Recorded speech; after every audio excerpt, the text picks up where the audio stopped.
this video, we're going to take a look at some essential plugins, but ones that focus on improving your website speed and performance. And these are essential elements if you want to do well in organic search or just to keep customers happy and on your page. So we'll go to plugins here, and I'm just going to recommend a few plugins that I particularly like to use. Now, if you are with SiteGround, then you have access actually to their own caching program. So they call this Super Cacher, and if we do a search for it, we should be able to see that come up. SG Cache Press, so that's by SiteGround. So you can install that now, and what it does is you link that to your server, you activate it there, and it caches your website between them both. So that makes your site up to 10 times faster. It can allow up to 10 times as many people onto your site before it starts slowing down. So that's definitely one to install. Now, if you don't have SiteGround, there are other caching plugins that you can use. Now, probably the one that you'll see the most recommended is W3 Total Cache. And that's it there. So that comes up, and that really does, similar thing. It's a very good caching thing. So what that means is it gets browsers and servers to remember information instead of loading it from scratch all the time. So you can, optimize the settings on that. There are lots of tutorials online. So actually with W3 Total Cache, there's a lot of settings actually there listed. So you probably will need to watch a full tutorial on setting that up. But definitely something you need to have on there because speed is so important.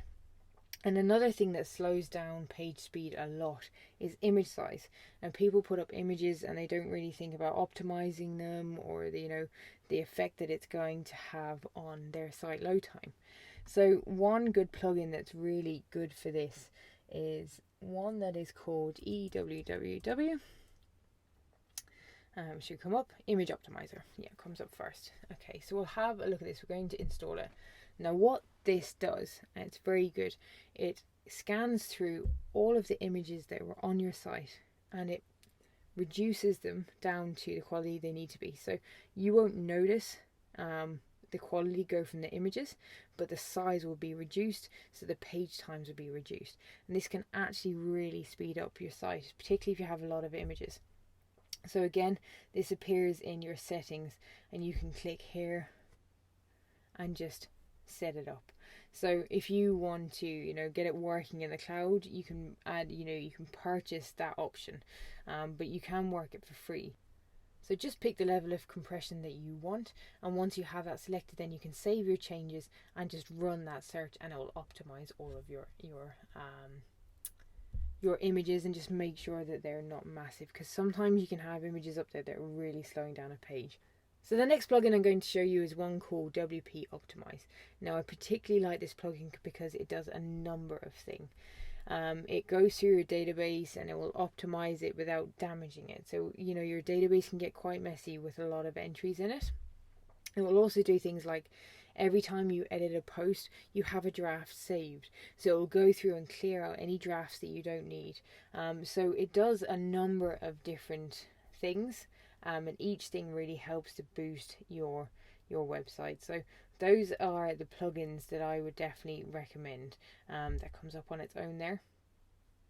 You've got clean all post revisions, clean all order drafts, remove spam comments, remove unapproved comments, optimize the database. Okay, so I'd recommend not touching anything with the red on it unless you're a little bit more advanced. Just go on to the ones here and do that, and you'll be surprised at how much that will speed up your site.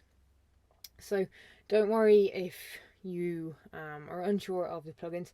At the end of this course, we're going to have a full list of resources about everything we've covered, including hosting, domains, finding plugins, finding themes. So we'll have that all on one document, so you know exactly where you need to look for these things.